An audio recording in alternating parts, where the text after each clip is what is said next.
Ang pangalan ko ay Ingrid Fairbanks Webb at ako ay 34 na taong gulang na. 4 na taon na ang nakalilipas, noong gabi bago ang Mother's Day, natuklasan kong binura na pala ako sa sarili kong pamilya. Inalis sa aming WhatsApp group na parang isang estrangero, parang isang taong hindi kailanman naging kabilang. Napakalinaw ng mensahe ng aking ina sa aking mga kapatid. Lahat ng anak ko ay matagumpay maliban kay Ingrid. Pinili niyang maging isang hamak na guro lamang. Hindi ko na siya itinuturing na anak. Hindi ako sumigaw. Hindi ko siya tinawagan habang umiiyak.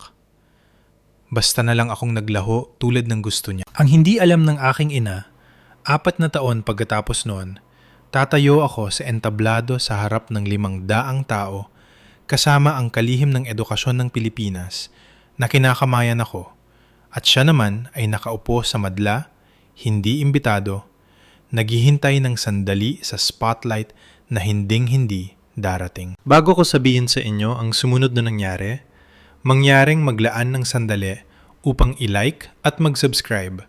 Ngunit kung ang kwentong ito ay talagang tumatatak sa inyo. Saan kayo nanonood ngayon? At anong oras na dyan sa inyo? Simulan natin sa umpisa. Ang gabi kung kailan napagtanto kong nawala na ang pamilyang inakala kong meron ako. At nagsimulang buuin ang pamilyang talagang nararapat sa akin. Sa aking paglaki, ang pamilya Fairbanks ay tinatawag ng mga tao sa aming eksklusibong subdibisyon sa Makati na Picture Perfect. Ang aking ina, si Margaret Fairbanks, ay nagretiro mula sa kanyang posisyon bilang Regional Bank Manager sa edad na 55. Hindi dahil kailangan niya ng pahinga, kundi dahil nakuha na niya sa wakas ang kanyang pwesto sa Manila Polo Club. Ang membership pa lang doon ay mas mahal pa sa aking taunang sweldo. Isinusuot niya ang kanyang Hermes scarves na parang balute. Laging nakalagay ng maayos sa kanyang balikat. Laging nasa kulay na nagpapahiwatig ng old rich. Kahit na ang amin yaman ay halos isang henerasyon pa lang. Ang kapatid kong si Victoria ang tinuturing na hiyas ng pamilya. 38 anyos, isang plastic surgeon sa BGC na ang mga kliyente ay kinabibilangan ng mga sikat na news anchors at asawa ng mga politiko. Nagpo-post siya ng mga larawan ng kanyang Rolex Datejust na basta na lang nakapatong sa mga mesa ng mamahaling restauran. Ang kanyang perpektong manicure na nakahawak sa mga champagne flute sa mga charity gala. Tuwing Pasko, ibinabalita niya sa amin ang kanyang mga pinakabagong subtle work na para bang hindi namin nakikita ang pagbatak sa paligid ng kanyang mga mata, ang mga labi na tila mas kumakapal bawat taon. At naroon si Paolo, 40 taong gulang, isang corporate lawyer sa Ortigas.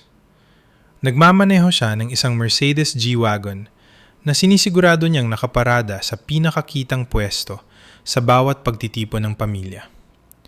May asawa siya na naggangalang Carla na nangongolekta ng mga designer handbags sa parang ginagawa ng iba sa mga selyo. Sistematiko, obsessive, laging naghahanap ng susunod na limited edition. At ako naman, si Ingrid, ang bunso, ang hindi masyadong akma sa portfolio ng pamilya. Isa akong guro sa ika-4 na baitang sa Maple Creek Elementary, isang maliit na pampublikong paaralan na nakatago sa probinsya. Mga 70 kilometro mula sa mansyon ng aking ina sa Dasmariñas Village. Ang aking Honda Civic ay 12 taong gulang na. Ang aking apartment ay kasya sa loob ng walk-in closet ni Victoria. Ngunit narito ang hindi kailanman binabanggit sa mga brunch sa Polo Club. Ang aking ina ay may 2 matagumpay na anak, isang doktor at isang abogado. Hindi 3, kailanman. Hindi ko pinili ang pagtuturo dahil wala akong ibang magawa.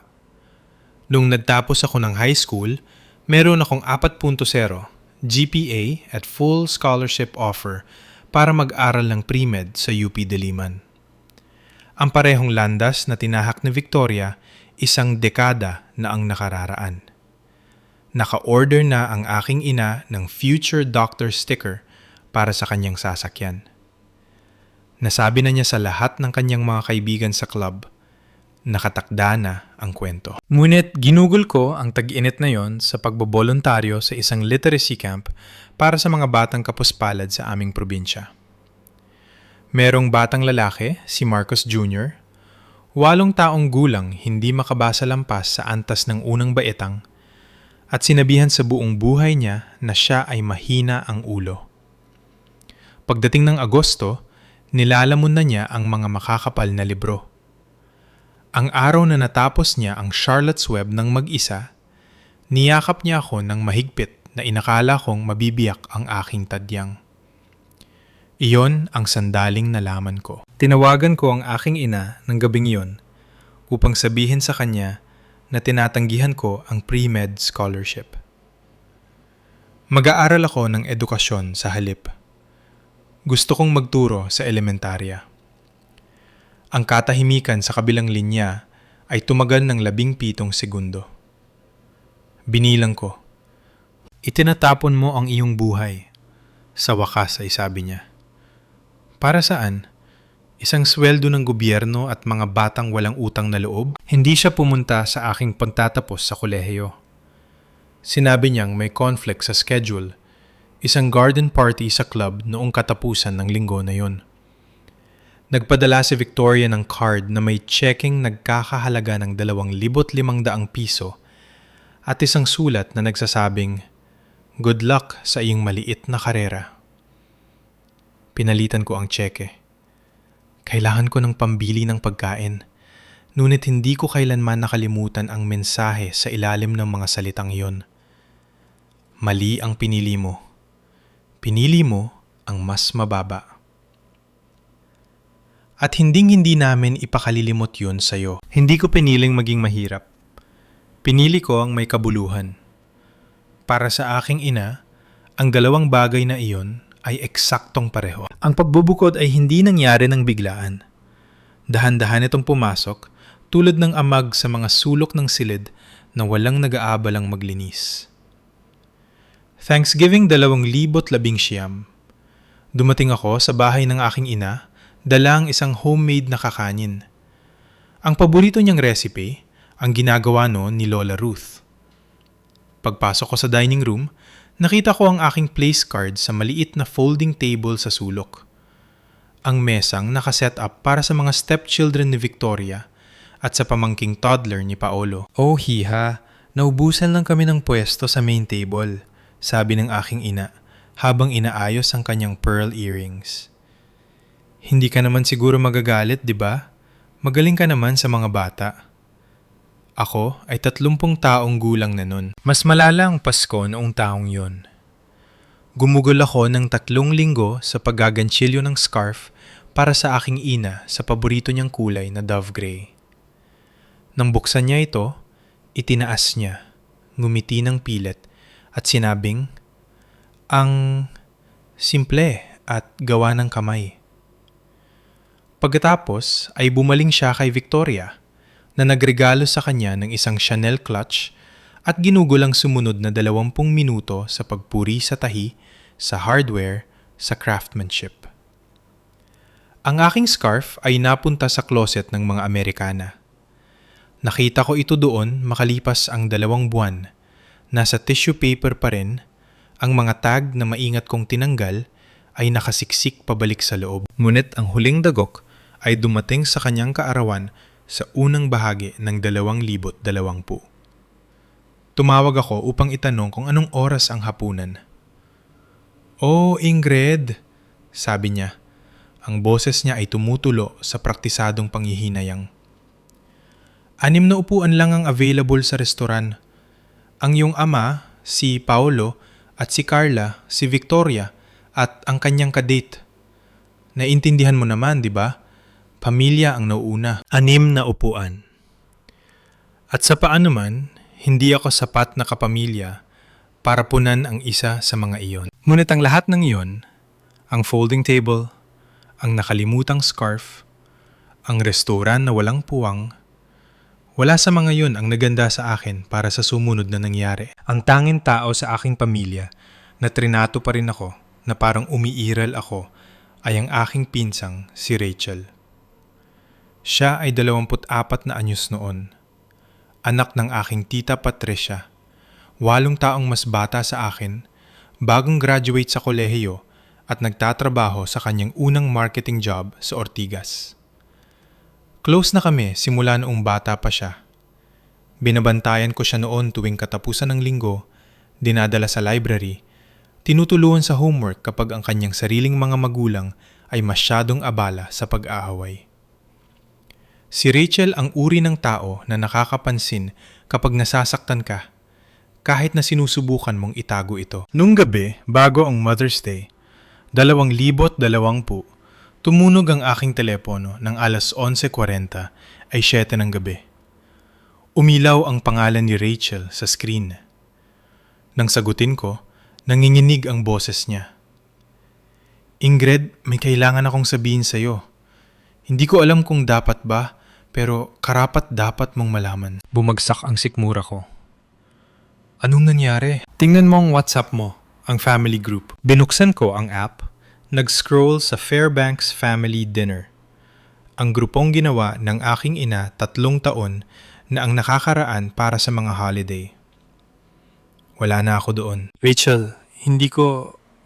Alam kong tinanggal ka nila. Inutusan ng mami mo si Victoria na gawin ito nung nakaraang linggo. Pero ngayon lang niya nagawa. Nabasag ang boses ni Rachel. Ingrid, sorry talaga. I-screenshot ko ang lahat. Isesend ko sa'yo ngayon. Nag-buzz ang telepono ko. Isang larawan, tapos isa pa. Tinitigan ko ang screen sa mga salita ng aking ina na nagyelo sa digital ink. At may kung anong bagay sa loob ko ang naging tahimik. Napakatahimik. Bakit mo sinasabi sa akin ito? Bulong ko. Dahil pamilya kita, sabi ni Rachel. Kahit na nagpasya silang, hindi kanila pamilya. Inilagay ko ang mga screenshot na yon sa isang folder na pinamagatan kong ebidensya. Hindi ko alam nun na kakailanganin ko ang mga yon. Alam ko lang na hindi ko pwedeng hayaang mawala ang mga salitang yon. Binasa ko ang screenshot na yon ng 47 beses noong gabing yon. Hindi dahil hindi ko naiintindihan ang mga salita. Naiintindihan ko ang mga ito ng perpekto.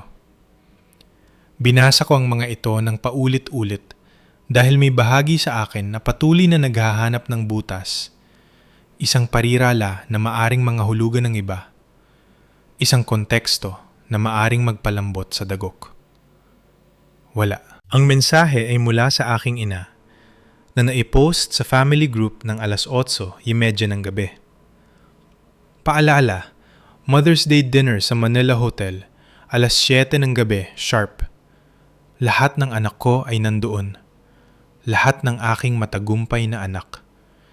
Pinili ni Ingrid na maging isang hamak na guro. Hindi ko na siya itinuturing na anak. Pakiusap, huwag ninyong babanggitin ang pangalan niya bukas. Sa ibaba nito, sumagot si Victoria ng isang heart emoji. Puso lang, walang protesta, walang pag-aalinlangan. Ang sagot ni Paolo, Opo, Mami. 2 salita. Yun lang ang halaga ko sa aking kapatid.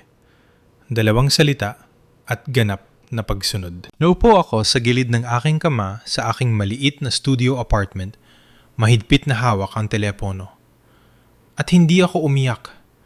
Gusto ko, Diyos ko, gusto kong magwala. Sumigaw sa unan, tawagan ng aking ina at humini ng paliwanag. Pero anong mababago nun? Nakapagdesisyon na siya. Inihayag na niya ito sa pamilya na parang isang press release. Si Ingrid ay hindi na isa sa atin. At lahat ay sumang-ayon. Nanatili akong gising hanggang alas 2 ng madaling araw. Nakatitig sa mga mensaheng iyon, binabasa ang mga timestamp, napapansin na wala ni isang tao. Hindi ang aking ama, hindi ang aking tita. Walang sinuman, ang tumutol. Si Rachel lang ang nag-iisang nag-isip na balaan ako. Pagsikat ng araw, nakabuo na ako ng sarili kong desisyon. Kung gusto ng aking ina na mawala ako, mawawala ako ng tuluyan. Sa sarili kong mga termino. Ngunit hindi ko kakalimutan at hindi ko buburahin ang mga screenshot na iyon. May mga resibo na itinatago mo habang buhay. Umaga ng Mother's Day, nagising ako sa katahimikan. Walang tawag, walang text, walang awkward na "we miss you, sana makapunta ka" mula kay Victoria. Wala. Sa unang pagkakataon sa loob ng 30 taon, hindi ako nagpadala ng bulaklak sa aking ina. Hindi ako tumawag para batiin siya ng Happy Mother's Day. Hindi ako nagmaneho ng 70 kilometro para maupo sa isang sulok na mesa habang nagkukunyari siyang hindi ako umiiral. Nagtimpla ako ng kape. Nagwasto ako ng mga papel. Naglakad ako sa tabi ng sapa sa likod ng aking apartment complex at pinanood ang tubig na sumasalo sa liwanag ng umaga. At inisip ko ang aking mga pagpipilian. Pwede ko siyang tawagan, kumprontahin. Hilingin na malaman kung bakit niya sinabi ang mga bagay na yon, kung bakit niya ako itinakwil, kung bakit ang pagiging guro ay naging dahilan para hindi ako maging karapat-dapat sa pagmamahal niya. Pwede kong i-screenshot ang mensahe niya at i-post online.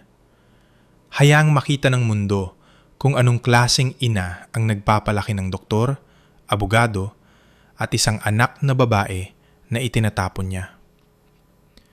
Pwede akong pumunta sa Manila Hotel ng walang imbitasyon, gumawa ng eksena, pilitin silang kilalanin ang pag-iral ko. Ngunit, ano ang mapapala ng alinman sa mga iyon? Nakapili na ang aking ina. Pinili niya ang katayuan kaysa sa sarili niyang anak. Pinili niya ang opinyon ng mga babae sa polo club kaysa sa anak na nagmahal sa kanya sa loob ng 3 dekada. Kung gusto niyang maglaho ako, ibibigay ko sa kanya ang eksaktong hinihiling niya. Ngunit hindi dahil inutos niya ito, kundi dahil pinili ko ito. Binok ko ang number niya ng hapong yon, tapos kay Victoria, tapos kay Paulo. Binura ko ang Instagram para hindi ko makita ang kanilang mga curated na larawan ng pamilya. Hindi ko alam nun na ang katahimikan ko ay tatagal ng 4 na taon. Hindi ko alam na ang 4 na taong yon ay magpapabago sa lahat. Ang alam ko lang sa tahimik na sandaling yon ay ito. Hindi ako magmamakaawa na mahalin ng mga taong ang tingin sa akin ay mansa sa kanilang reputasyon. Patuloy na umikot ang mundo at ang pamilya Fairbanks ay patuloy na nagkukunwaring hindi ako naging bahagi nito kailanman. 6 na buwan pagkatapos ng Mother's Day na yon, tumawag si Rachel na may update na hindi ko hinihingi. Nakapost na ang mga litrato ng Thanksgiving, sabi niya ng mahina. Pinost ni Victoria 1 oras na ang nakakaraan. Sinabi ko sa sarili ko na hindi ako titingin.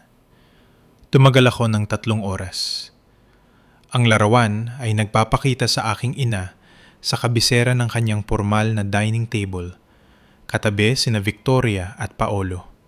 Ang kanilang mga asawa ay nakaayos ng perpekto sa likuran nila. Ang kristal na stemware ay kumikinang sa ilaw. Isang malaking pabo ang nagniningning sa gitna. Ang caption ay, "Nagpapasalamat sa aking kamanghamanghang pamilya. Mami, pinalaki mo kami ng tama." 3 tao, hindi 4. Ang upuan ko ay hindi man lang bakante. Basta na lang silang nag-reconfigure na parang ang mesa ay laging nakaset para sa 6 sa halip na 8. Pagdating ng Pasko, itinigil ko na ang pagpapahirap sa sarili ko sa social media. Pero tumatawag pa rin si Rachel. "Sinasabi ng mami mo sa lahat na gumagawa ka ng volunteer work sa Africa," sabi niya. Isang uri ng education non-profit. Napaka-prestigiyoso. Hindi makauwi dahil nagbabago ka ng buhay sa ibang bansa. Tumawa ako, yung klase ng mapait na tawa na gumagasgas sa lalamunan. Nagsisinungaling siya para pangtakpan na itinakwil niya ako. Nagsisinungaling siya para walang magtanong, para hindi niya aminin na pinalayas niya ang sarili niyang anak dahil sa pagiging guro. Tumigil sandali si Rachel. "Ingrid, sinabi niya kay Mrs. Patterson sa club na nominado ka para sa isang International Teaching Award sa Kenya." Hindi ako umalis ng Pilipinas sa loob ng 3 taon. Noon ko naintindihan. Hindi ako kinasusuklaman ng aking ina. Kinamumuhian niya kung ano ang sinasabi ng pag-iral ko tungkol sa kanya. Kaya, nagimbento siya ng isang bersyon ko na maipagmamayabang niya. Isang humanitarian hero na sadyang hindi maabot. Ang totoong ako, ang nagtuturo sa ika-4 na baitang na 70 kilometro lang ang layo, multo na ako.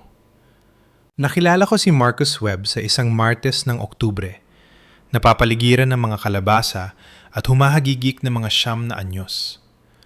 Ang kanyang bukid, ang Webb Family Organics, ay isang lokal na alamat.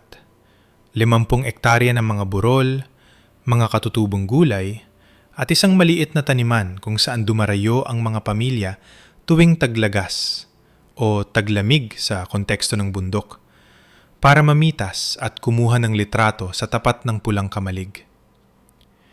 Dinala ko ang aking mga estudyante sa ika-4 na baitang sa isang field trip para matuto tungkol sa sustainable agriculture. Naghihintay si Marcus sa tabi ng traktor nang huminto ang aming bus.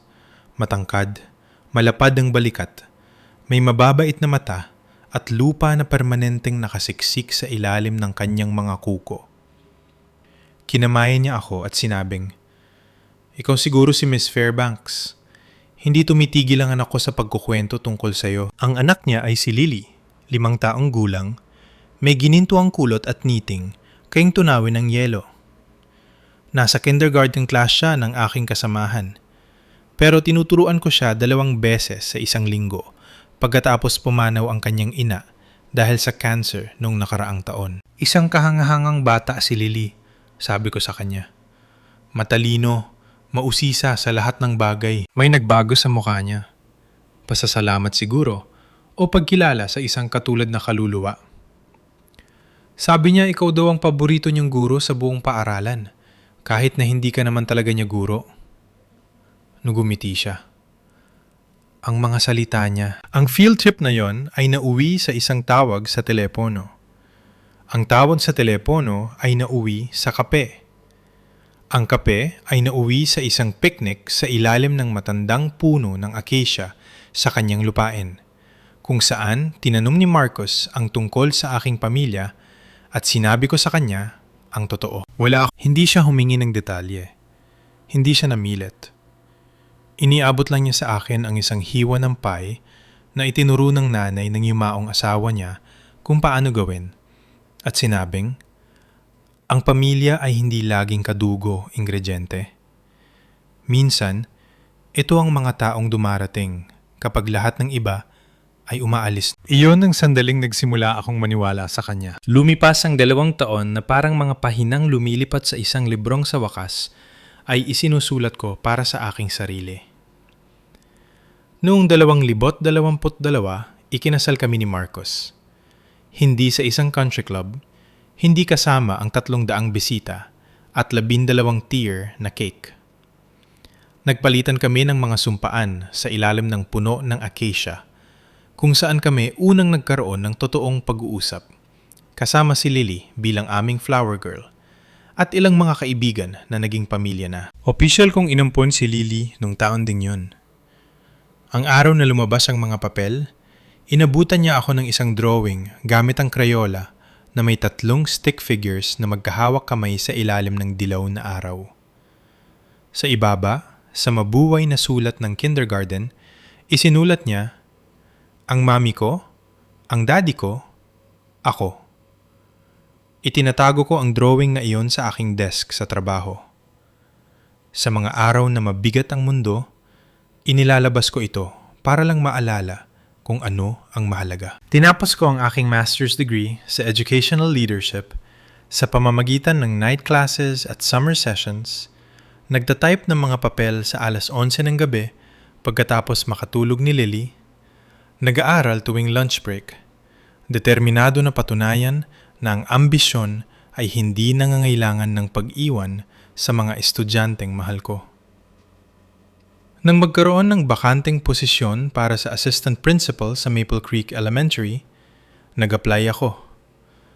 Ang interview panel ay binubuo ng 3 miyembro ng school board, kasama si Marcos, na nag-recuse o hindi sumali sa botohan.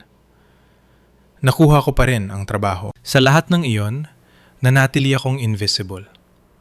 Walang social media, walang press release, walang ipinagmamalaking anunsyo sa pamilyang nagbura sa akin. Sa kung saan sa Makati, sinasabi pa rin ng aking ina sa mga tao na nagliligtas ako ng mga bata sa Africa. Sa kung saan sa Ortigas, nagpapanggap pa rin si Paolo na hindi siya nagkaroon ng pangalawang kapatid na babae.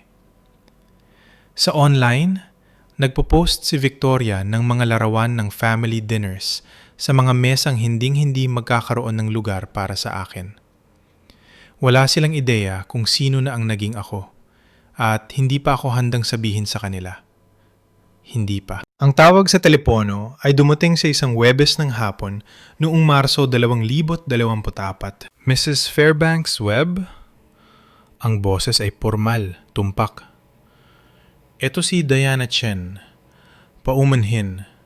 Diana Morrison mula sa Department of Education, DepEd.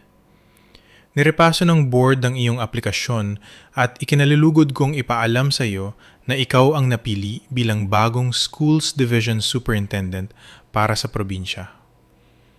Naupo ako sa gilid ng aking desk, biglang naging hindi sigurado ang aking mga binti. Superintendent, ang posisyong in-applyan ko ng walang kasiguraduhan, hindi kailanman naniwalang talagang iko-considera ako. Namamahala sa 12 paaralan, 4,000 mag-aaral, 200 guro. Sigurado po kayo na isatinig ko? Ang iyong track record ang nagsasalita para sa sarili nito. Ang literacy rates ay tumaas ng 18% sa loob ng 3 taon. Ang teacher retention ay ang pinakamataas sa rehiyon. Ang mentorship program na binuo mo ay ina-adapt na sa buong bansa. Isang sandaling tigil.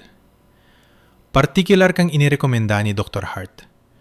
Sinabi niyang ikaw ang pinakamahusay na edukador na nakatrabaho niya. Si Eleanor Hart, ang aking mentor mula sa unang taon ko sa pagtuturo, na ngayon ay isa ng mataas na opisyal sa edukasyon. Ilang buwan ko na siyang hindi nakausap. Ang anunsyo ay lumabas sa mga lokal na pahayagan makalipas ang 2 linggo. Lokal na guro, itinaas bilang superintendent.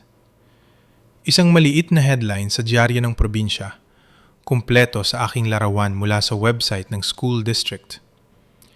Hindi ko inakalang may sinuman sa pamilya ko ang makakakita nito. Nagkamali ako. Tumawag si Rachel ng gabing iyon, hinihingal.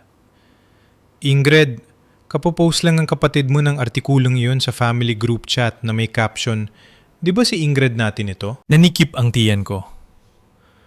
Anong sabi ng mami ko? Wala, hindi pa siya sumasagot, pero nagalinlangan si Rachel. Nasa bahay ako ni Tita Patricia nang mangyari ito.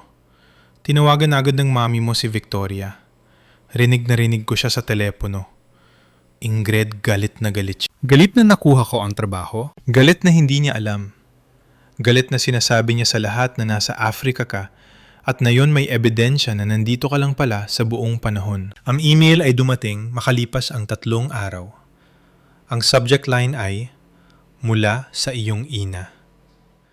Muntik ko nang burahin ang hindi binabasa. Muntik na. Pinakamamal kong Ingrid, panimula nito. Nakita ko ang napakagandang balita tungkol sa iyong promosyon. Alam kong noon pa man ay nasa iyo na ang kakayahang yan. Dapat tayong magkita para sa tanghalian sa lalong madaling panahon.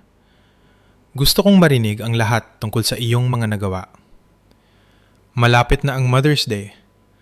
Napakalaking bagay na magkasama-sama muli ang buong pamilya. Walang sorry. Walang pagkilala sa 4 na taong katahimikan. Walang pagbanggit sa mensahe sa WhatsApp na dumurog sa akin. Imbitasyon lang, na parang walang nangyari. Na parang nanggaling lang ako sa mahabang bakasyon. At na yun ay malugod na tinatanggap pabalik. Hindi ako sumagot. Makalipas ang 2 linggo, tumulog ang telepono ko mula sa isang unknown number. Labag man sa aking kalooban, sinagot ko, "Ing, si Victoria ito." Ang boses niya ay matamis, mainit, Isang tono na hindi ko narinig mula noong mga bata pa kami. Alam kong matagal na, pero gusto kong makipag-ugnayan ng personal. Hindi maganda ang pakiramdam ni Mommy at hinahanap ka niya. Gustong-gusto kanyang makita. Anong sakit niya? Stress lang. Alam mo naman kung paano siya. Pero namimiss ka niya, Ingrid. Namimiss ka naming lahat. Tinawagan ko si Rachel ng gabing yon. May sakit ba ang mami ko? Sumingha. Alam ko na. Pero ang marinig kay Rachel na kumpirmahin ito ay nagpadama ng katotohanan hanggang sa aking mga buto. Pwede ba akong magtanong? Nakatanggap na ba kayo ng isa sa mga reconciliation calls na yun? Yung klase na rinig mo ang kaplastikan sa telepono? Kung alam nyo ang tinutukoy ko, mag-comment ng oo sa ibaba. At kung gusto nyo malaman kung ano ang sunod kong ginawa, patuloy na manood dahil ang nangyari sa award ceremony na yun, kahit ako, ay hindi ko nakitang darating. Sana masabi ko sa inyo na naging matatag ako bawat araw, na hindi ako nag-alinlangan, hindi nagtanong, hindi humiga ng gising sa 3:00 ng madaling araw na nag-iisip kung ako ba ang kontrabida sa sarili kong kwento. Pero hindi yon ang katotohanan. Dahan-dahang pumasok ang mga pagdududa pagkatapos ng tawag na yon mula kay Victoria. Sa trabaho, patuloy akong binabati ng mga kasamahan.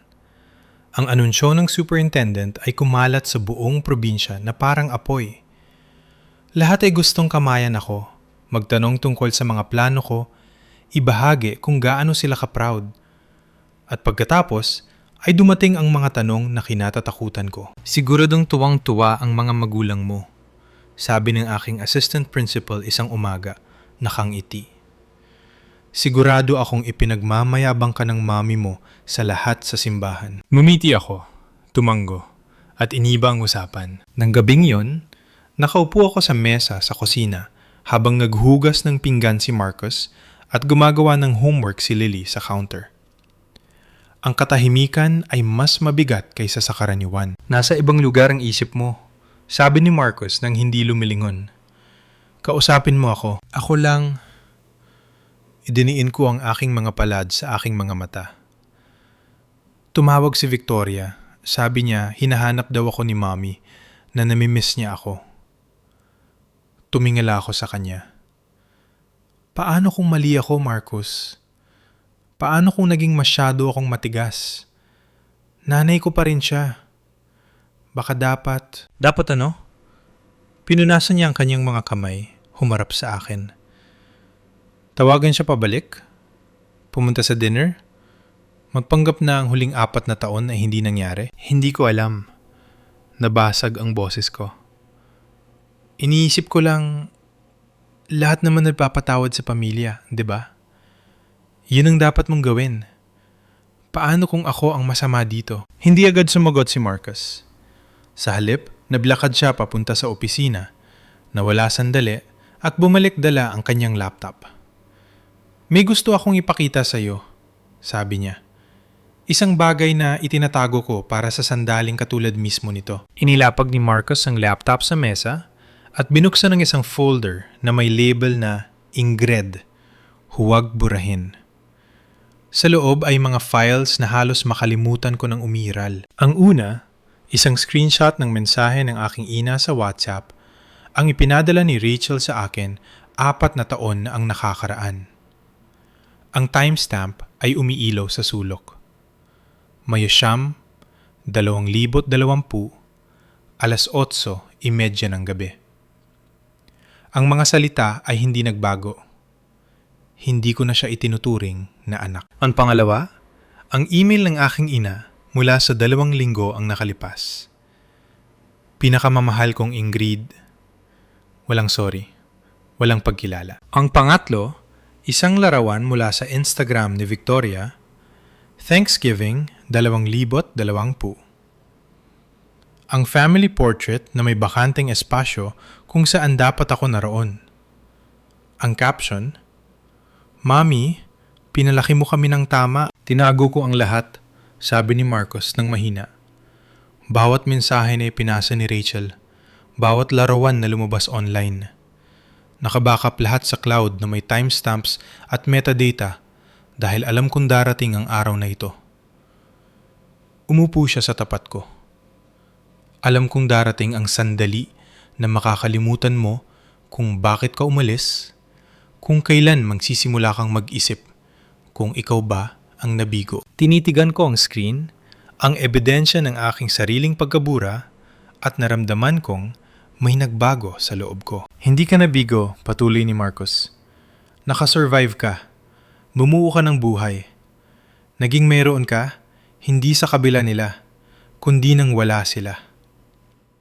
Inabot niya ang mesa at hinawakan ang kamay ko. Wala kang utang na kapatawaran sa mga taong hindi kailanman humingi nito. Ang utang mo lang ay ang katotohanan sa iyong sarili. Dahan-dahan kong isinara ang laptop. May ipinadala pa si Rachel sa iyo, sabi ko. Ano yun? Nag-alinlangan si Marcos. Sigurado ka bang gusto mong makita? Tumango ako. Binuksan niya ang isa pang screenshot. Isang bagong mensahe mula sa family group chat na may petsang kahapon lang. At nang basahin ko ito, naging malinaw ang lahat. Ang screenshot ay mula sa Fairbanks Family Group Chat, ang grupong tinanggalan ako ng access 4 na taon na ang nakakaraan. Ang mensahe ng aking ina ay umiilaw sa screen, may petsang kahapon. Magandang balita. Si Ingrid ay pararangalan sa seremonya ng State Teacher of the Year sa susunod na buwan. Ipapalabas ito sa telebisyon. Nakumpirma ko na ang ating pagdalo. Darating tayo ng maaga, uupo sa family section at sasamahan siya sa entablado para sa mga larawan. Victoria, isuot mo ang iyong pulang Valentino. Paolo, isama mo si Carla. Ito ay isang pagkakataon upang ipakita sa lahat na ang pamilya Fairbanks ay sama-samang tumatayo. Ang sagot ni Victoria. Napili ko na ang damit ko. Dapat ba akong magdala ng bulaklak? Ayusin kong schedule ko. Magandang PR move. Wala ni isang taong nagtanong kung gusto ko ba silang nandoon. Wala ni isang mensahe ang bumanggit ng pakikipagkasundo, paghingi ng tawad, o kahit isang pribadong pag-uusap bago sumipot sa pinakamalaking sandali ng aking karera. Pinaplano nilang hijackin ang seremonya mo, sabi ni Marcos. Ang boses niya ay mahigpit sa pigil na galit. Papasok na parang walang nangyari. Magpo-post sa mga kamera. Angkinin ng kredito. Binasa ko ulit ang mga mensahe. Mas mabagal sa pagkakataong ito. Ang mga salita ng aking ina ay umalingaw-ngaw sa aking isipan. Ito ay isang pagkakataon. Hindi namimiss ko ang anak ko. Hindi nagkamali ako. Isang pagkakataon upang ayusin ang kanyang reputasyon. Upang bawiin ang kwento. Upang tumayo sa tabi ko sa sandali ng aking tagumpay at magpanggap na nandoon siya sa buong panahon. Hindi nila ako gustong bumalik, sabi ko.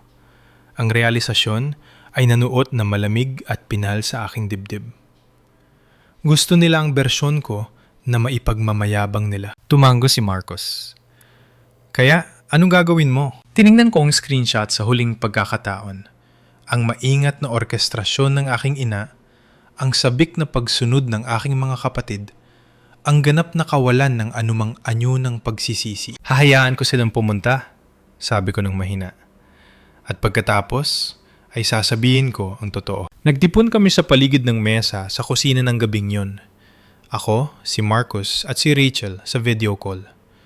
Tulad ng mga general na nagpaplano ng isang kampanya. Pwede mo silang i-uninvite, mungkahi ni Rachel. Tumawag ka ng security. Ipaalis mo sila kung susubukan nilang pumasok. Di ako ang magiging kontrabida, sabi ko. Ang walang utang na loob na anak na nagbawal sa sariling ang ina sa kanyang award ceremony. Iyan ang kwentong sasabihin nila sa lahat. So, ano ang alternatibo? Tanong ni Marcos. Hayaan silang pumasok at magpanggap na sinusuportahan kanila sa buong panahon? Kanina ko pa ito, iniisip ng ilang oras. Nagpapatakbo ng mga senaryo, tinitimbang ang mga pagpipilian. Hindi, sabi ko sa wakas. Hahayaan ko silang pumunta. Hindi ako gagawa ng eksena bago ang event. Hindi ko sila babalaan o kokomprontahin. Huminga ako ng malalim. At pagkatapos, kapag ibinigay ko na ang aking acceptance speech sa harap ng 500 edukador, mga kamera ng telebisyon at ng kalihim ng edukasyon, pasasalamatan ko ang aking pamilya. Tumigil ang mukha ni Rachel sa screen. Ingrid, pasasalamatan ko ang aking pamilya. Inulit ko. Ang aking asawang si Marcos na naniwala sa akin noong walang ibang naniniwala. Ang aking anak na si Lily na nanturo sa akin kung ano ang hitsura ng unconditional love. At yun na. Yun ang buong listahan. Bumiti ng katahimikan sa hangin. Hindi mo sila babanggitin kahit kaunti? Mabagal na sabi ni Marcos. Bakit ko gagawin? Hindi ko sila pamilya. Nilinaw nila yon 4 na taon na ang nakakaraan. Binuksan ko ang screenshot ng mensahe ng aking ina sa WhatsApp sa aking telepono. Hindi ko kailangang ilantan sila. Hindi ko kailangang basahin ito ng malakas. Kailangan ko lang na hindi sila isama. Ang kawalan ay magsasalita para sa sarili nito. At kung subukan ng mami mo na umakyat sa stage? Tanong ni Rachel. Mumiti ako, ang unang totoong ngiti na naramdaman ko sa loob ng ilang araw. E di ipapaalala ko sa kanya ng napakagalang na nirerespeto ko lang ang mga hangganan na siya mismo ang nagtakda. Sinabi niyang hindi na niya ako anak. Pinaniniwalaan ko lang ang sinabi niya. Tinawagan ako ni Dr. Eleanor Hart 3 araw bago ang seremonya. Ingrid, kailangan nating mag-usap. Ang boses niya ay may dalang direktang tono na naalala ko mula sa unang taon ko sa pagtuturo. May lumabas na issue. Inihanda ko ang sarili ko. Anong mangyari? May nakipag-ugnayan sa ceremony coordinator nung nakaraang linggo. Isang babaeng nagangalang Margaret Fairbanks. Sinabi niyang ina mo siya. Tumigil si Eleanor. Humiling siyang magsalita sa family remarks portion ng programa. Gusto raw niyang magbigay ng ilang salita tungkol sa pagpapalaki sa'yo. Humigpit ang hawak ko sa telepono. Anong ginawa niya? Ipinasa ng coordinator ang request sa akin dahil ako ang magbibigay ng introduction speech. Tinanggihan ko. Isa pang tigil. Mas mabigat sa pagkakataong ito. Ingrid, hindi ko alam ang buong kwento ng sitwasyon ng pamilya mo. Hindi mo kailanman sinabi sa akin at hindi ako nagtanong. Pero kilala kita. Pinanood kitang magtrabaho sa loob ng 15 taon at alam ko na kung gusto mong kasali ang ina mo, ikaw mismo ang mababanggit sa kanya. Huminga ako ng malalim ng dahan-dahan. Salamat, Eleanor. Ipapakilala kita sa entabladong yon, patuloy niya. At magsasalita ako tungkol sa iyong mga nagawa, ang iyong dedikasyon, ang iyong 15 taon ng pagbabago ng buhay ng mga bata. Hindi ang apelyido ng pamilya mo, hindi kung sino ang nagpalaki sa iyo, kundi kung ano ang binuo mo gamit ang sarili mong mga kamay. Lumambot ang boses niya. Pinaghirapan mo ito, Ingrid. Walang ibang pwedeng magsulat ng kwentong yan kundi ikaw. Nang ibaba ko ang telepono, nakatingin sa akin si Marcos mula sa pintuan. Sinubukan ng mami mo na umakyat sa stage. Hinarang ni Eleanor. Umiling siya ng dahan-dahan, hindi sa hindi makapaniwala, kundi sa kumpirmasyon ng lahat ng alam na niya tungkol sa babaeng nagtapon sa akin. Talagang iniisip niya na pwede lang siyang bumalik basta-basta, sabi niya. Iniisip niyang karapat-dapat siya, sagot ko. Iyon ang pagkakaiba. Noong gabi bago ang seremonya, nakaupo ako sa mesa sa kusina na may blankong notepad, isang tasa ng chamomile tea, at bigat ng 4 na taon na nakadagan sa dibdib ko. Natulog na si Lily 1 oras na ang nakakaraan. Kumakaway ang maliit niyang kamay mula sa pintuan. Good luck bukas, Mami. Magiging amazing ka. Nasa sala si Marcos. Binibigyan ako ng puwang para magsulat. Naintindihan niya na may mga salitang kailangang hanapin ng mag-isa. Tinitigan ko ang blankong pahina. Gusto kong pasalamatan ang... Nakatigil ang panulat ko. Sino ang pasasalamatan ko? Ang aking mga kasamahan, syempre, si Dr. Hart, ang mga miyembro ng board na naniwala sa akin, ang mga estudyante na ginawang sulit ang bawat maagang umaga at late na gabi. At tapos, naisip ko ang aking ina. Tungkol sa babaeng nagho-host ng mga tanghalian sa Manila Polo Club habang sinasabi sa mga kaibigan niya na nagliligtas ako ng mga bata sa Africa. Na binura ako sa mga larawan ng pamilya na parang pag-airbrush sa isang mansa. Na sa sandaling ito ay malamang na naglalatag na ng kanyang damit, nagpa-practice ng kanyang proud mother's smile, nag-iensayo ng anumang speech na tinanggihan na ni Eleanor. Nagsimimula akong magsula. Gusto kong pasalamatan ng aking pamilya, ang pamilyang pinili ko at ang pamilyang pumili rin sa akin. Ang aking asawang si Marcus na nakakita sa akin nung ako ay invisible. Ang aking anak na si Lily na nagturo sa akin na ang pagmamahal ay hindi isang bagay na pinaghihirapan mo para makuha. Ito ay isang bagay na ibinibigay ng kusa. Ibinaba ko ang panulat. Sapat na yun. Yun ang lahat. Walang pagbanggit sa pangalang Fairbanks. Walang pagkilala sa mga taong nag-anunsyo ng aking pagpapatapon sa isang group chat. Katotohanan lang. Ang pamilya sa aking talumpate ay ang pamilyang talagang nagpakita. Tapos na? Tanong ni Marcos mula sa pintuan. Tapos na, sabi ko. Bukas. Tatayo ako sa harap ng 500 tao at sa unang pagkakataon sa loob ng 4 na taon, hahayaan kong magsalita ang aking katahimikan. Ang Philippine International Convention Center, PICC, ay hindi kailanman naging ganito, kaimpusante tingnan. Nakakita na ako ng mga larawan ng gusaling ito sa buong buhay ko. Ang disenyo, ang mga ilaw.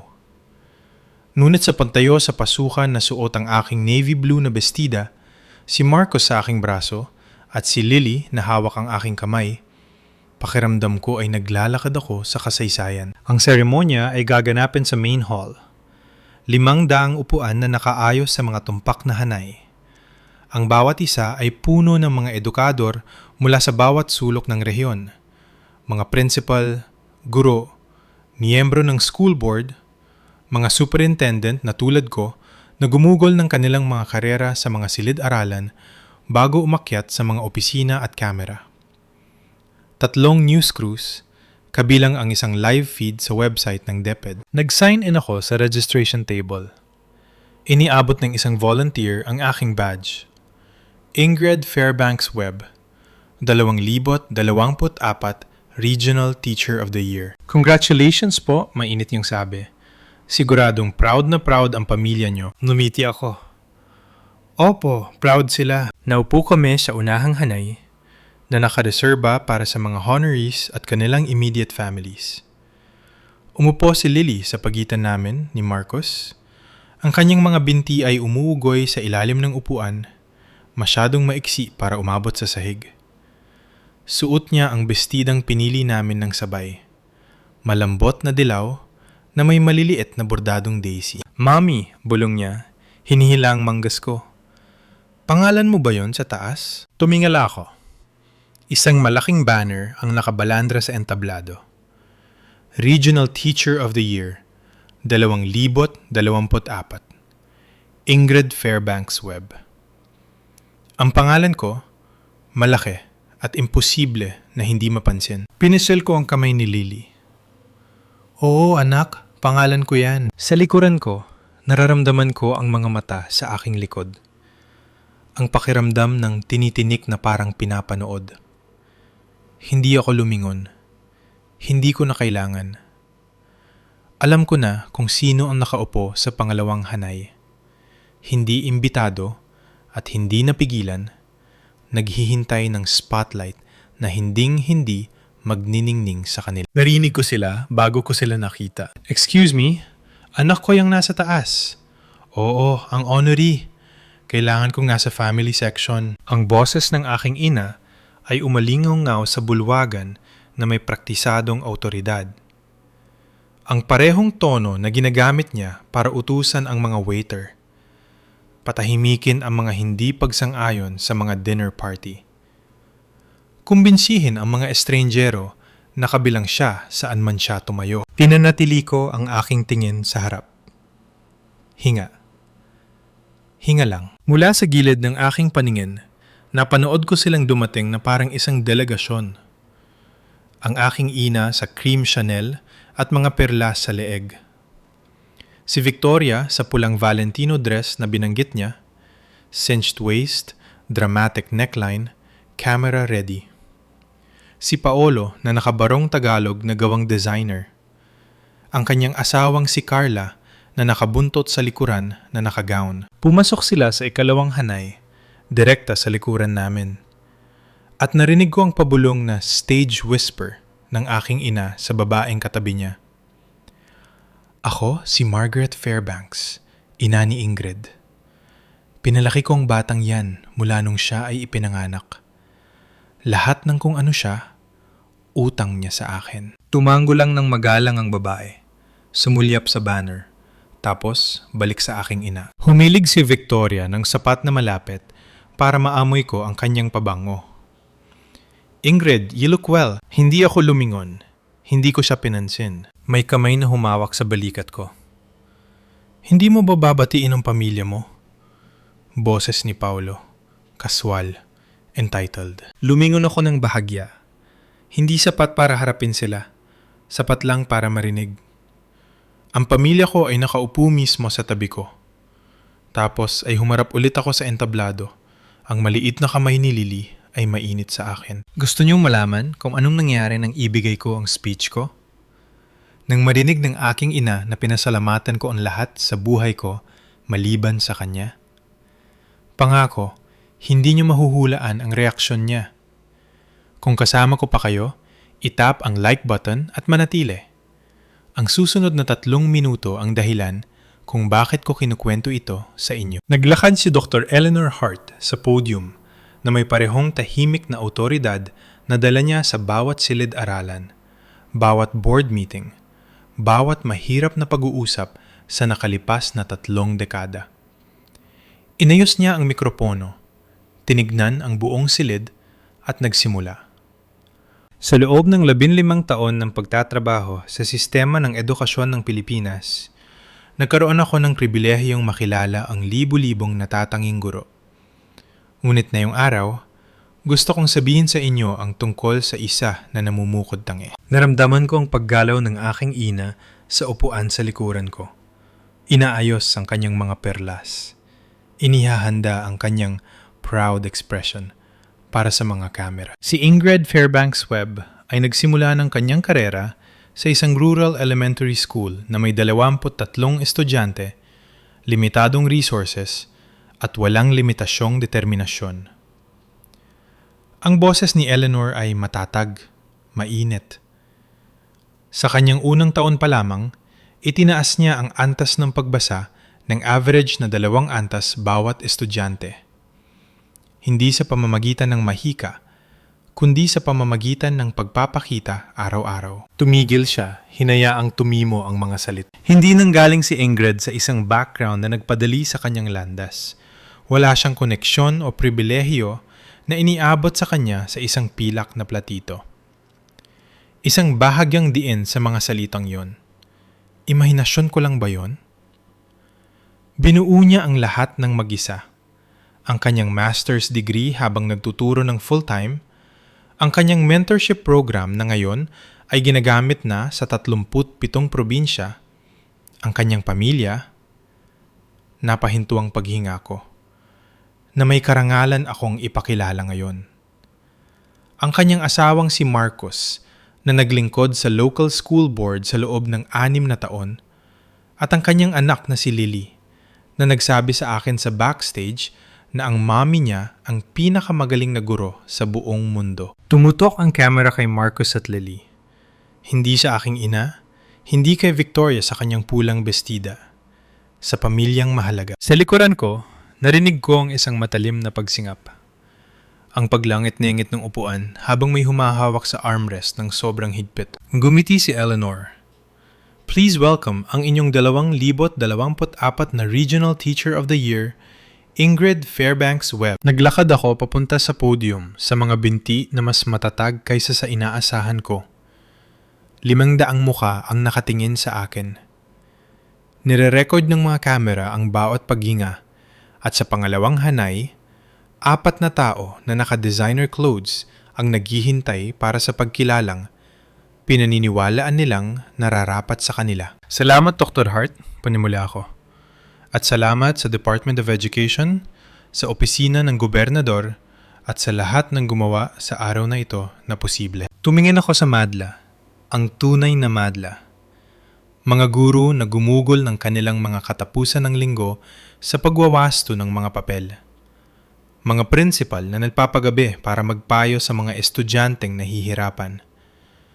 Mga edukador na pinili ang buhay na ito hindi para sa pera o katayuan, kundi dahil naniniwala sila sa kapangyarihan ng potensyal ng isang bata. Nang magsimula akong magturo 15 taon na ang nakakaraan, hindi ko alam kung tatagal ako ng isang semestre. Mahaba ang oras, mababa ang sweldo, at ang ilang tao, tumigil ako. Pinipili ang aking mga salita ng maingat. Ay kinuwestiyon kung ito ba ay isang landas na karapat-dapat tahakin. Katahimikan, yung klase na nagba-vibrate. Pero narito ang natutunan ko. Ang pagtuturo ay hindi tungkol sa pagpapatunay ng kahit ano sa kahit sino. Ito ay tungkol sa pagpapakita para sa mga batang nangangailangan sa iyo kahit na walang ibang gumagawa. Lalo na kapag walang ibang gumagawa. Huminga ako ng malalim. May nagdadala sa akin sa aking pasasalamat sa aking mga kasamahan sa Maple Creek Elementary, kayo ang aking nayon. Kay Dr. Hart na nakakita ng kung ano sa akin noong ako ay isang kinakabahahang 22 anyos na may pangarap. Malaki ang utang na loob ko sa iyo, higit pa sa kayang sabihin ng mga salita. Humarap ako sa unahang hanay at sa aking pamilya, ngumiti ako kay Marcos, kay Lily. Ang aking asawang si Marcos na naniwala sa akin nung tumigil na akong maniwala sa sarili ko. Ang aking anak na si Lily na nagpapaalala sa akin bawat araw kung ano ang hitsura ng walang kondisyong pagmamahal. Tumigil ako. Iyon ang listahan. Sa likuran ko, may tumayo sa pangalawang hanap. Ingrid, boses ng aking ina. Hindi ako lumingon. Ingrid, anak, siguro naman hindi mo nakalimutan ang sarili mong ina. Ang boses ni Margaret ay umalingaw-ngaw sa bulwagan. Ang tono niya ay nasa pagitan ng nasasaktan at naguutos. Ang uri ng boses na idinisenyo upang makuha ang simpatsya ng lahat sa silid. Ang napabayang ina na kinalimutan ng kanyang walang utang na loob na anak. Narinig ko ang paggalaw sa likuran ko, mga takong na tumutunog sa marmol. Naglalakad siya papunta sa entablado. 500 ulo ang lumingon, mga kamera ay umikot. Ang sandali ay humaba na parang taffy, malagkit at hindi matakasan. Naabot ng aking ina ang ilalim ng hagdan ng entablado. Ang kanyang cream Chanel ay sumasalo sa ilaw. Ang kanyang praktisadong niti ay matatag na nakalagay. Gusto ko lang magsalita ng ilang salita tungkol sa aking anak. Tungkol sa kung gaano ako ka-proud sa lahat ng kanyang Mrs. Fairbanks. Ang boses ko ay lumabas na kalmado, tahimik, pinalakas ng mikropono ng podium para marinig ng lahat. Tumigil siya sa kalagitnaan ng pangungusap, ang isang paa ay nasa unang hakbang. Salamat sa pagdalo, sabi ko. Sinalubong ang mga mata niya sa unang pagkakataon sa loob ng 4 na taon.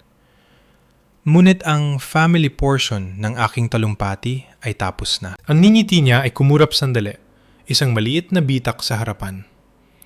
Ingrid, ako ang nanay mo. Sinabi mong hindi mo na ako itinuturing na anak. Ang mga salita ay nahulog na parang mga bato sa isang tahimik na lawa. 4 na taon na ang nakakaraan, sa isang group message, sinabi mong pinili kong maging isang hamak na guro at hindi na ako bahagi ng iyong pamilya. May mga pagsinghap na umalan sa madla, isang bulungan ng mga boses, may nakahulog ng programa. Ginalang ko lang po ang desisyon ninyo. Patuloy ko ng pantay. Ang pamilyang pinasasalamatan ko ngayon ay ang pamilyang tumayo sa tabi ko. Ang pamilyang hindi nang ailangan na patunayan ko ang aking halaga sa pamamagitan ng posisyon sa trabaho o sweldo. Isang security guard ang lumapit kay Margaret ng banayad, itinuturo pabalik sa kanyang upuan. Nakatayo siya ng nagyelo, hindi umaabante, hindi umaatras. Sa unang pagkakataon sa buhay ko, walang masabi ang aking ina. Ang katahimikan ay tumagal ng eksaktong 4 na segundo. Pagkatapos, mula sa kung saan sa gitna ng bulwagan, isang babae ang tumayo. May uban na, nasa mid-60s, nakasuot ng simpleng cardigan at salamin na nakakita na ng libu-libong silid-aralan. Nagsimula siyang pumalakpak. Mabagal, sadya, hindi mapagkakamalan. Isa pang tao ang tumayo, tapos 5, tapos 20. Ang palakpakan ay nabuo na parang alon, gumulong sa bulwagan, hanggang sa bawat solong edukador sa silid na yon ay nakatayo na. 500 tao na nagbibigay sa akin ng isang bagay na hindi kailanman naibigay ng aking sariling ina. Validasyon ng walang kondisyon. Hinawakan ko ang mga gilid ng podium. Ang aking mga mata ay nanghingilid. Ang security guard ay banayad na iginiya si Margaret pabalik sa kanyang upuan. Naglakad siya ng naninigas, mechanical, ang kanyang perpektong postura ay gumuguho sa bawat hakbang. Inabot ni Victoria ang braso niya, bumubulong ng kung anong apurahan, ngunit tinabig siya ni Margaret. Nakarinig ako ng mga pira-pirasong usapan mula sa malalapit na hanay. Narinig mo ba yung sinabi niya? Itinakwil siya ng sarili niyang nanay dahil sa pagiging guro. Nakakadiri yun. So yan pala ang babaeng tumawag sa kanya ng hamak na guro. Grabe. Ang kwento ay kumakalat sa silid na parang apoy. Bawat bulong, isa pang pako sa kabaong ng maingat na binuuong reputasyon ng aking ina. Nang humupa na sa wakas ang palakpakan at nagsiupo na ang mga tao, nakita ko si Margaret na nakaupo ng naninigas sa kanyang upuan, nakatitig ng diretso sa harap. Ang kanyang cream Chanel ay biglang nagmukhang masyadong maliwanag, masyadong trying hard. Si Victoria ay galit na nagtatype sa kanyang telepono. Ang panga ni Paulo ay nakakuyom ng mahigpit, kaya nakikita ko ang mga kalamnan na gumagalaw mula sa entablado. At sa unahang hanay, si Lily ay nakatingala sa akin na may nagdiningning na mga mata. "You did it, Mommy," bulong niya. Masyadong mahina para marinig ng iba, ngunit nabasa ko ang kanyang mga labi ng perpekto. Ngumiti ako sa kanya lang. Ang iba pang bahagi ng madla ay naglaho sa background noise. Proud sa akin ang pamilya ko. Iyon lang ang mahalaga. Kinurner nila ako sa hallway sa labas ng bulwagan.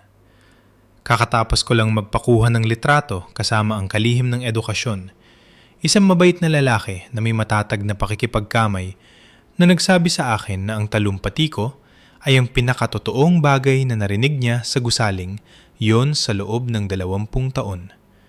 Nang makita ko silang papalapit. Ang aking ina na nasa pagitan ni na Victoria at Paolo gumagalaw sa gitna ng karamihan na may determinasyon ng mga taong naniniwalang may utang sa kanila na paliwanag. "Ingrid."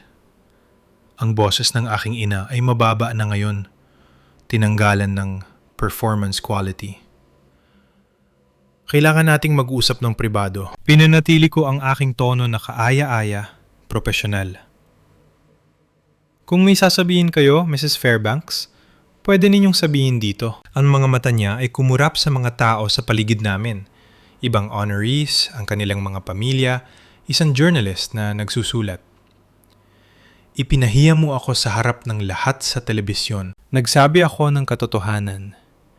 Inilabas ko ang aking telepono, in-unlock ito, at itinaas ang screenshot na nanirahan sa aking camera roll sa loob ng 4 na taon.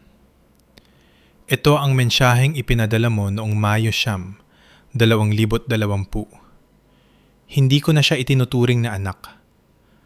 Mga salita mo, desisyon mo. Ginaalang ko lang ito. Namutla ang mukha ng aking ina. Yun ay, galit lang ako noon. Alam mo naman kung paano ang mga bagay ay naa-out of context. Context? Ipinakita ko sa kanya ang timestamp, ang sender ID, ang heart emoji mula kay Victoria, ang Opo Mami mula kay Paolo. Ito ay isang group message na nagsasabi sa lahat sa pamilya natin na magpanggap na hindi ako umiiral. Walang ibang konteksto. Humakbang si Paolo pasulong. Ingrid, maging resonable tayo. Ang boses ng abogado niya, kalmado, makatwiran, ang tono na ginagamit niya para makipag-areglo. Isipin mo naman ang sasabihin ng ibang tao, ang imahe ng pamilya. Naging resonable ako sa loob ng 30 taon. Nanatiling kalmado ang boses ko. Resonable ako nung pinaupo niyo ako sa children's table. Resonable nung nakalimutan ni Mommy ang graduation ko. Resonable nung nagdesisyon kayong lahat na ang karera ko ay dahilan para maging disposable ako. Ibinulsa ko ang aking telepono. Tapos na akong maging resonable. Unang nabasag ang maskara ni Victoria. Kalokohan ito, singhal niya. Ang kanyang pulang Valentino dress ay biglang nagmukhang garapal sa ilalim ng fluorescent lights ng hallway. Pumunta kami dito para suportahan ka. Inayos namin ang buong schedule namin. Pumunta kayo dito para sa photo op. Pinanatili ko ang antas ng boses ko. Binasa ko ang mga mensahe niyo, Victoria. Dapat ba akong magdala ng bulaklak? Hindi yun suporta, staging yun. Namula ang mukha niya. Paano mo... Sino ang nagpakita sa'yo niyan? Hindi mahalaga kung paano ko nalaman. Ang mahalaga ay nagplano kayong lahat na sumipot sa seremonya ko, umupo sa family section ko, at umangkin ng kredito para sa tagumpay na 4 na taon niyong binalewala. Sinubukan ni Paolo ang ibang diskarte. Ingrid, isipin mo ito mula sa PR perspective. Magva-viral ang video. Tatawagan ng mga tao si Mommy. Tatawagan ng mga tao si Mommy ng kung ano-ano. Pinalalala mo ito para sa lahat. Para sa pangalan ng pamilya. Wala na ako sa pangalang iyon sa loob ng 2 taon. Itinaas ko ang aking kamay. Ipinapakita ang simpleng gintong singsing na inilagay doon ni Marcos. Web na ako ngayon. At ang nakakatawa sa mga pangalan ng pamilya, nagkakaroon lang sila ng kahulugan kung totoo ang pamilyang nasa likod nito. Lumapit si Victoria, ang boses niya ay bumaba sa isang mabangis na bulong. Sa tingin mo mas magaling ka sa amin, ano? Dahil lang nakakuha ka ng award. Hindi. Sinalubong ko ang mga mata niya. Sa tingin ko, ako pa rin ang dati, isang guro. Ang parehong guro na tinawag niyong hamak. Ang parehong guro na ikinahihiyang banggitin ni Mommy sa polo club niya. Tumingin ako sa kanilang tatlo. Hindi ako naging mas magaling sa inyo. Nagdesisyon kayo na hindi ako sapat at tumigil na akong subukang baguhin ang isip nyo. Sa likuran ko, narinig ko ang matatag na mga yapak ni Marcos. Naramdaman ng maliit na kamay ni Lily ang akin. Handa na umuwi? Tanong niya. Handang-handa na. Humarap ako sa aking ina sa huling pagkakataon. Mukha siyang mas maliit na yun. Ang cream Chanel ay iba na ang bagsak. Ang mga perlas ay tila hindi na gaanong makintab. 4 na taon ng maingat na pagbuo ng reputasyon, nasira sa loob ng 3 minuto sa isang entablado na hindi siya inimbita kailanman. Mrs. Fairbanks, sabi ko ng mahina. Sapat na mahina para siya lang ang makarinig. 4 na taon na ang nakakaraan. Pumili ka. Pinili mo ang imahe mo kaysa sa anak mo. Pinili mo ang opinyon ng mga babae sa country club kaysa sa batang nagmahal sa iyo. Nanginig ang labi niya. Ang unang bitak sa kanyang baluti na nakita ko, pwede kitang kamuhian dahil doon, patuloy ko. Maraming gabi kong inisip na dapat pero narito ang narealize ko. Ang pagkamuhi sa iyo ay nangangahulugang kontrolado mo pa rin ang buhay ko. At hindi na. Hindi na ngayon. Ingrid, hindi ako humingi ng apology, Mrs. Fairbanks. Hindi ko kailangan ng apology mo para maging masaya. Masaya na ako sa loob ng 2 taon nang wala ito. Huminga ako. Pero gusto kong maintindihan mo ang isang bagay. Hindi ko ito ginagawa para parusahan ka. Ginagawa ko ito dahil sa wakas ay natutunan ko ang pagkakaiba ng pagpapatawad at respeto sa sarili. Bumaling ako kay Victoria. Tinanong mo kung sa tingin ko mas magaling ako sa inyo? Hindi. Sa tingin ko lang ay karapat-dapat akong mahalin ng walang kondisyon. At natagpuan ko yon sa ibang lugar. Kay Paolo. Nag-alala ka tungkol sa pangalan ng pamilya. Pero ang mga pangalan ay salita lang. Ang pamilya ay ang pagpapakita/pagsipot. Hindi kayo nagpakita sa loob ng 4 na taon. Hindi kayo pwedeng magsimula ngayon. Umatras ako. Ang kamay ni Marcos ay mainit sa aking likod. Nakadikit si Lily sa tagiliran ko. Paalam, Mrs. Fairbanks, Victoria, Paolo. Tumango ako ng isa. Sana mahanap niyo kung ano man ang hinahanap niyo, pero hindi niyo iyon mahahanap sa akin. Lumabas kami sa mga pinto nang hindi lumilingon. Ang epekto ay hindi nangyari sa loob ng magdamag. Dahan-dahan itong pumasok tulad ng tubig sa mga bitak ng pundasyon. Tinawagan ako ni Rachel 1 buwan pagkatapos ng seremonya na may mga update na hindi ko hinihini, ngunit sa paanuman ay kailangang marinig. Nag-resign ang mami mo sa social committee ng polo club, sabi niya. Sabi niya kailangan niyang mag-focus sa family matters. Pero alam ng lahat ang totoong dahilan. Ang mga babae doon ay nagtatanong sa kanya ng mga bagay na hindi niya masagot tungkol sa iyo. Tungkol sa speech, tungkol sa kung anong klaseng ina ang nagtatakwil ng anak dahil sa pagiging guro. Hinaluko ang aking kape, pinapanood ang pag-ikot ng cream. At si Victoria, binura niya ang lahat ng kanyang Instagram posts tungkol sa pamilya. Bawat isa. May nagtanong sa comments ng practice page niya kung siya ba ang kapatid na nagpadala ng heart emoji noong itinakwil ng nanay niya ang kapatid niya. Tumawa si Rachel ng mapait. Mukhang hindi gusto ng mga pasyente na malaman na ang kanilang plastic surgeon ay may heart emoji to family cruelty response time na 30 segundo. Si Paolo ay tumahimik ng tuluyan. Ayon kay Rachel, sinabi niya sa kamilang tita Patricia na ang buong sitwasyon ay pinalaki lang at mas gugustuhin niyang wag na itong pag-usapan. Ang professional class ay may sariling paraan ng pagpaparusa sa mga social missteps. Walang nagbo-boycott sa klinika ni Victoria o tumatangging kumuha sa law firm ni Paolo. Ngunit may mga bulungan, mga side-eye sa networking events. Ang banayad na paglayo na nangyayari kapag na-realize ng mga tao na ang makintab na ibabaw ng isang tao ay nagtatago ng nabubulok sa ilalim. Ang mami mo ay nagpapatingin na sa therapist, dagdag ni Rachel ng mahina. Sinabi niya kay Tita Patricia na gusto niyang maintindihan kung saan nagkamali. Ibinaba ko ang aking tasa. Mabuti para sa kanya. Ayaw mo bang malaman pa? Baka nagbabago na talaga siya. Baka nga. Tumingin ako sa bintana sa puno ng acacia sa aming bakuran. Ang puno kung saan kami nagpalitan ng sumpaan ni Marcos. Pero ang pagbabago niya ay hindi nagpapabago sa nangyari. At hindi ako obligado na bumalik. 6 na buwan pagkatapos, natutunan ko kung ano talaga ang pakiramdam ng kapayapaan.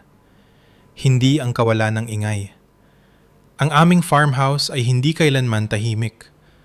Nagpa-practice si Lily ng piano sa sala.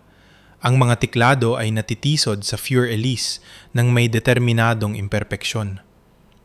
Nakikipagtalo si Marcos sa traktor sa kamalig.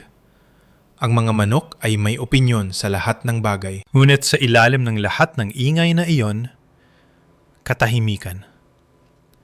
Ang uri na nagmumula sa pagkaalam kung saan ka talaga kabilang. Superintendent pa rin ako.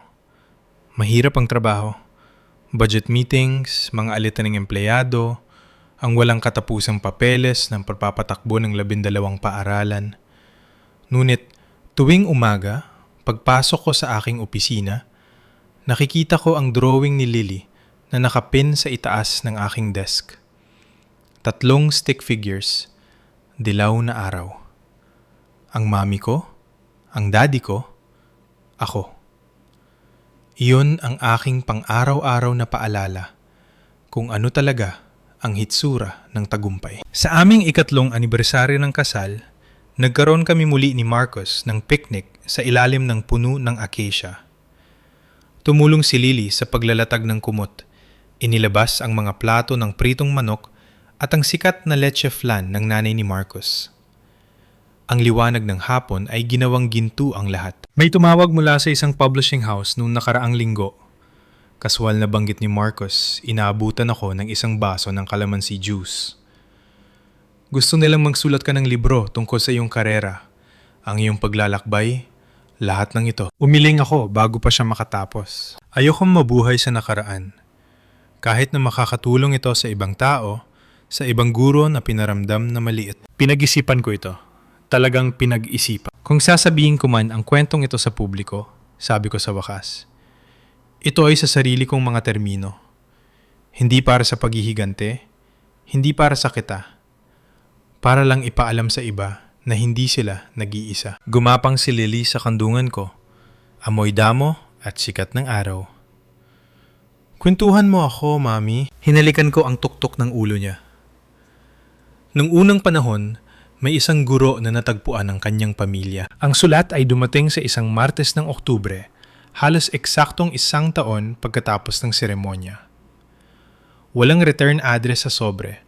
Pangalan ko lang na nakasulat sa sulat kamay na nakilala ko agad. Ang maingat na cursive na laging ipinagmamalaki ng aking ina. Ang mga eleganteng kurba na ginugol niya ng mga taon sa pagperpekto noong dekada 70. Naupo ako sa mesa sa kusina ng matagal na panahon habang hawak lang ang sobre. Pumasok si Marcos mula sa kamalig. Nakita ang hawak ko at naupo sa tapat ko ng walang salita. Hindi mo kailangang buksan, sabi niya. Alam ko. Binuksan ko pa rin. Ang sulat ay 2 pahinang sulat kamay sa kanyang personalized stationery. Ang cream cardstock na may initials niya na naka-emboss sa ginto. ING. Isinulat ko ang sulat na ito ng 47 beses. Bawat beses ay sinubukan kong magpaliwanag, magbigay katwiran, ipaintindi sa iyo kung bakit ko ginawa ang ginawa ko. Ngunit ang katotohanan ay mas simple at mas pangit kaysa sa anumang paliwanag na maibibigay ko. Natakot ako. Takot sa kung ano ang iisipin ng mga tao. Takot na mahusgahan.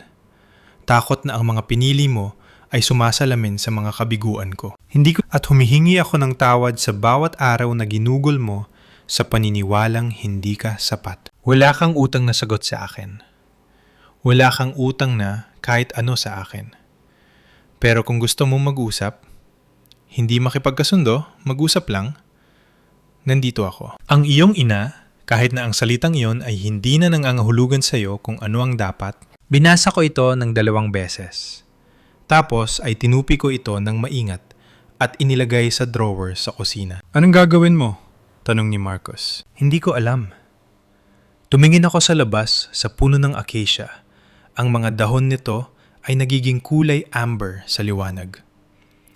Pero sa unang pagkakataon, sa tingin ko, hindi ko pa kailangang malaman. Alam niyo ba kung anong napuyat sa akin ang ilang buwan pagkatapos ng lahat ng ito? Hindi galit, hindi rin kalungkutan. Isang tanong lang.